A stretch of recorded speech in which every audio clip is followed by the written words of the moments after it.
अस्सलाम वालेकुम everyone, welcome back to my YouTube channel English language plus literature. आज की वीडियो के अंदर हम डिस्कस करने जा रहे हैं लिंग्विस्टिक्स से रिलेटेड एक टॉपिक जो कि है मेंटलिस्ट स्कूल ऑफ अप्रोच। तो इससे पहले मैं आपको बताती चलूँ, हमने इस वीडियो का पार्ट 1 बनाया था जिसके अंदर हमने लैंग्वेज एक्विजिशन के बारे में डिटेल से डिस्कस किया था, और फिर इसके बाद हमने पार्ट 1 बनाया जिसके अंदर हमने एम्पिरिसिज्म, जिसे हम मेंटलिस्ट अप्रोच कहते हैं, उसके बारे में डिटेल से डिस्कस किया। और ये इस सीरीज की वीडियो 3 है जिसमें हम मेंटलिस्ट स्कूल ऑफ थॉट के बारे में डिस्कस करेंगे। तो चलिए बिना किसी देरी के अपनी वीडियो स्टार्ट करते हैं।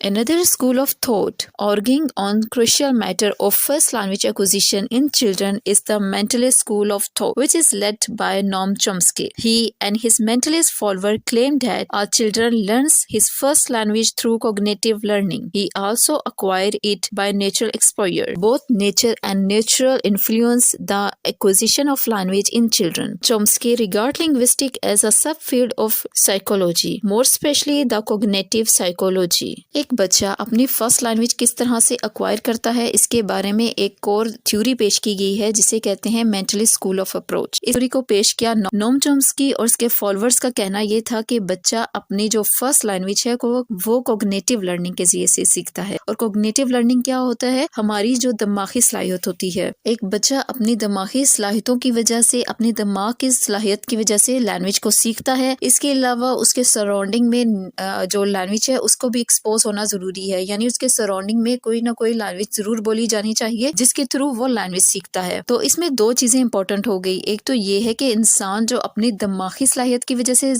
लैंग्वेज को सीखता है, और दूसरा ये कि उसके सराउंडिंग में जो जुबान बोली जाती है वो उसके वर्ड्स को पिक करता है और जिसके रिटर्न में वो लैंग्वेज बोलने के काबिल होता है। The language acquisition device. He further says that a child is born with some innate mental capacity which helps the child to process all the language which he hears. This is called the language acquisition device, LAD.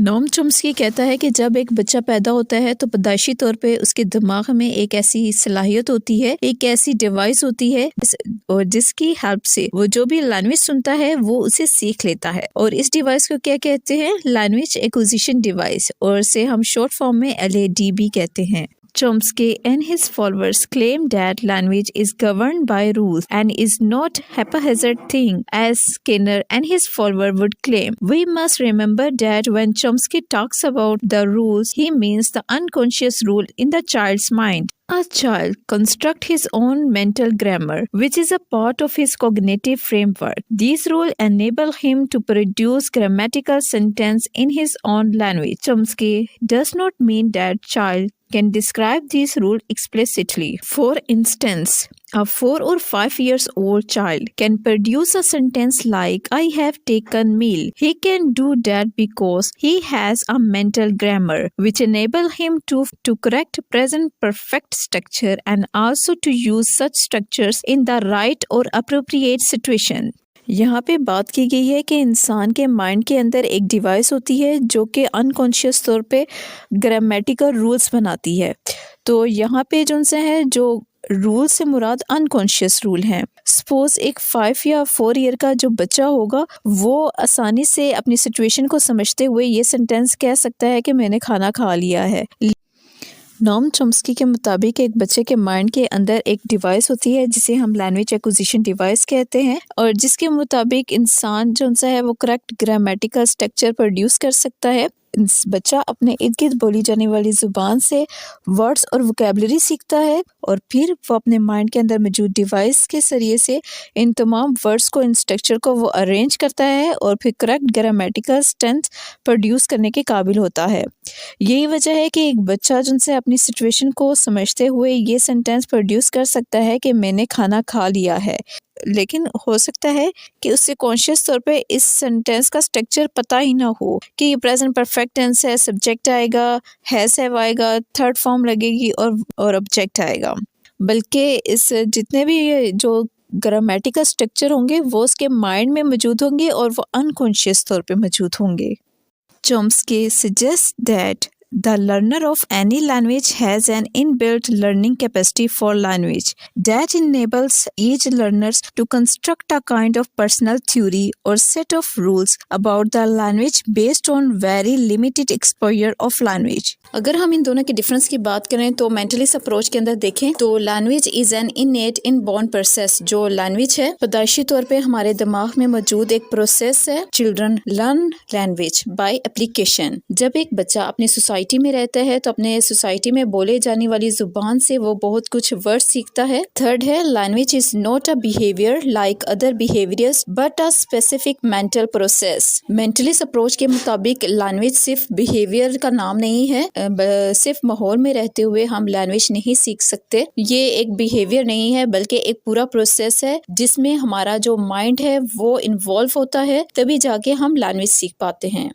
Fourth point है the role of exposure of language is quite vital. यानी जब भी एक जुबान सीखी जाती है तो वो माहौल के अंदर रहते हुए सीखी जाती है और इसके लिए ज़रूरी है कि बच्चा जो उनसे है वो सोसाइटी में इंटरेक्ट करे और वहाँ पे जो जुबान बोली जाएगी तो बच्चा उसी लैंग्वेज को सीखेगा। तो इसके लिए ये बहुत ज़रूरी है कि जो सोसाइटी है उसके अंदर कोई ना कोई जुबान बोली जाए। Language learning is analytical, generative and creation. तो इसका ये मतलब हुआ कि लैंग्वेज सीखने के लिए हमारी जो दिमाग की सलाहियत होती है वो भी हेल्पफुल साबित होती है, क्योंकि हमारा जो माइंड है उसके अंदर जो डिवाइस होती है वो हमें लैंग्वेज सीखने में हेल्प करती है। और दूसरा है कि हम खुद भी उसे क्रिएट करते हैं। किस तरह से क्रिएट करते हैं कि हम अपने इर्द गिर्द माहौल से वर्ड्स उठाते हैं, वोकैबुलरी उठाते हैं और फिर जो वोकैबुलरी हमारे माइंड के अंदर फिक्स होती है और देन फिर हम अपनी थॉट्स को उन वर्ड्स की अरेंजमेंट के साथ एक्सप्रेस करते हैं। अब यानी हम अपने इमोशंस को, अपनी बात को एक्सप्रेस कर पाते हैं। तो एक तरह से लैंग्वेज क्रिएशन भी है और जनरेटिव भी है। Language acquisition is the result of next अगर हम बिहेवियरिस्ट अप्रोच की बात करें तो मेंटलिस्ट और बिहेवियरिस्ट अप्रोच में क्या फर्क पाया जाता है। बिहेवियरिस्ट में देखें तो language acquisition is stimulus response process. Children learn language by imitation and analogy. Language is a conditional behaviour. The role of imitation, repetition, reinforcement and motivation is the very significant in the language learning. Language learning is based on practice. Language acquisition is the result of nature. Behaviourist theory हमें बताती है कि language एक zone से खुद ब खुद सीखने वाला अमल है। जब एक इंसान माहौल के अंदर रहता है तो वो जो वर्ड्स बोले जाते हैं उनको इमिटेट करता है, यानी उनको बार बार उनकी नकल करता है और इसके बाद वो इन वर्ड्स को उस चीज़ के साथ एसोसिएट करने लगता है। जिस तरह से हमने एग्जाम्पल में देखा था, जब एक बच्चे के सामने बार बार एप्पल वर्ड बोला जाता है और उसे एप्पल दिया जाता है, एक टाइम ऐसा आता है कि वो इस वर्ड यानी एप्पल को रियल वाले एप्पल के साथ एसोसिएट करने लगता है। और फर्स्ट टाइम ऐसा होता है कि वो कंडीशनल बिहेवियर होता है, यानी कि बच्चा जो उनसे है वो अपनी खुशी से सीखता है, फ्री विल के तौर पे वर्ड सीखता है, लेकिन बार बार इमिटेट करने से, उन वर्ड्स की नकल करने से, रेपिटिशन करने से और इसके अलावा जो इसके पेरेंट्स से मोटिवेट करते हैं, उसको इनकरेज करते हैं, इसकी वजह से उसका जो लर्निंग प्रोसेस होता है वो तेज हो जाता है। फिफ्थ पॉइंट अगर हम देखें तो language learning is based on practice, यानी जितनी ज्यादा प्रैक्टिस की जाती है लैंग्वेज एक्विजिशन का प्रोसेस तेज होता है जितनी प्रैक्टिस की जाएगी। It can be concluded that Chomsky subscribed to an entirely different view of learning from that of behaviorism. He follows a mentalist approach, which means something which involves the mind and the thought process. Psychologists of language agree with this theory. Behaviorism may not tell us much about the way in which we learn our mother tongue, but it can point to successful strategies in the learning of foreign language when we are older. This comparative study makes one thing clear: natural application, practice and exposure are important.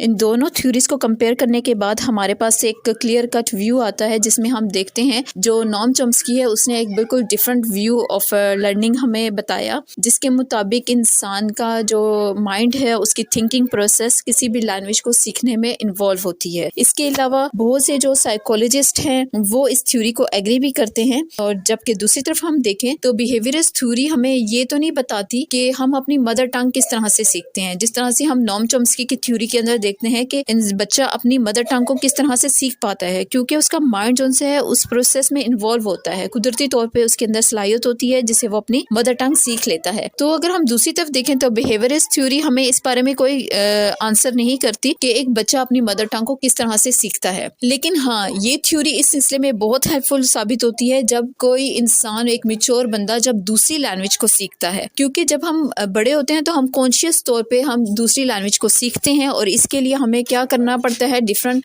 जो process है उससे गुजरना पड़ता है, जिसके लिए हम क्या करते हैं, वर्ड्स की इमिटेशन करते हैं, उसका हम लिसनिंग प्रोसेस करते हैं, वर्ड्स की इमिटेशन करते हैं, कॉन्शियस तौर पे हम लैंग्वेज का जो स्ट्रक्चर है उसको सीखते हैं और इमिटेशन के साथ और एसोसिएशन के बाद हम बार बार प्रैक्टिस के थ्रू इस लैंग्वेज को, जो हम नई लैंग्वेज सीखते हैं, उसको सीखने के काबिल हो जाते हैं।